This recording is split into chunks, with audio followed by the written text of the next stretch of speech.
നമസ്കാരം, welcome to അട്ടിപൊളി ലോകം. ആദ്യം ഒരു കൊച്ചു തക്കുടുവാവിനെ കാണിക്കാം. ആളൊരു നാണുവാ. അവന്റെ കുഞ്ഞു നാണം കാണുമ്പോൾ നമുക്കും കൂടെ അങ്ങ് നാണം വരും. ആദ്യം ഓട്ടക്കണ്ടിട്ട് ചേച്ചിയെ നോക്കും, പിന്നെ നാണിച്ചങ്ങ് മുഖം മാറ്റി.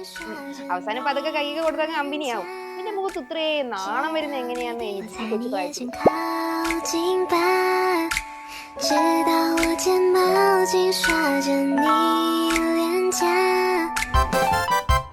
വാത്സല്യമോഹിയായ ഒരു സിംഹം. സാഹചര്യങ്ങളുടെ സമ്മർദ്ദം കൊണ്ടോ തലയിലെഴുത്തു കൊണ്ടോ അവനൊരു സഫാരി പാർക്കിലാണ് ജീവിക്കുന്നത്. അച്ഛൻ്റെ എന്നിട്ട് എനിക്കൊരു അമ്മയുടെ അച്ഛന്റെയും വാത്സല്യം കിട്ടിയിട്ടില്ല. നിങ്ങൾ കല്യാണം കഴിച്ചു കിടക്കുമ്പോ എനിക്ക് അതിന്റെ നടുവിൽ കിടന്ന് ഇങ്ങനെ കൊഞ്ചണം. വാത്സല്യം വേണേ. ഇയാൾക്ക് എന്തിന്റെ കേടായത്?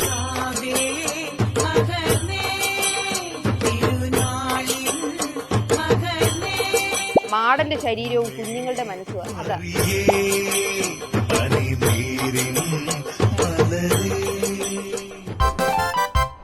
ഈ നാട്ടിൻപുറത്ത് താമസിക്കുന്നവർക്ക് മനസ്സിലാവും, ഈ അപ്പുറത്തെ വീട്ടിൽ അടി നടന്നാൽ അത് എന്തിനാന്ന് അറിഞ്ഞില്ലെങ്കിൽ പിന്നെ നമുക്കൊരു സമാധാനമില്ല. അതുപോലെ മതിലിന്റെ അപ്പുറത്ത് എന്തോ നടക്കുന്നുണ്ട്, അതറിയാതെ പയ്യനൊരു സമാധാനമില്ല.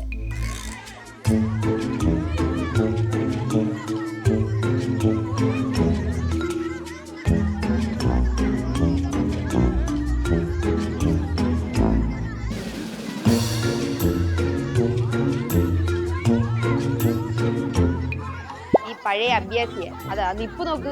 പണ്ട് വല്ല സർക്കസിലും ആയിരുന്നോ എന്തോ.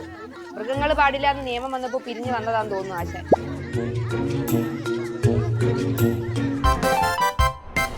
Attitude king.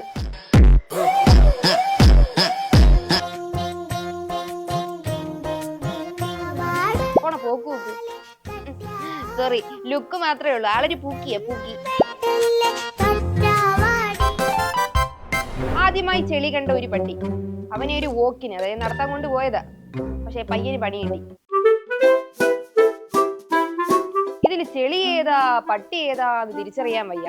അത്രയ്ക്ക് നന്നായി ചെളിയുമായിട്ട് ബ്ലെൻഡ്. വീട്ടിൽ ചെല്ലുമ്പോ അമ്മ ചോദിച്ചാ കറ നല്ലതല്ലേ എന്ന് തിരിച്ചു വെച്ചാ മതി. മനസ്സിലായില്ലെങ്കിൽ പരസ്യം കൂടെ അങ്ങ് കാണിച്ചു കൊടുക്കും. അല്ല പിന്നെ ഹൈബ്രിഡ് കൊത്തി തിന്ന പ്രാവ്.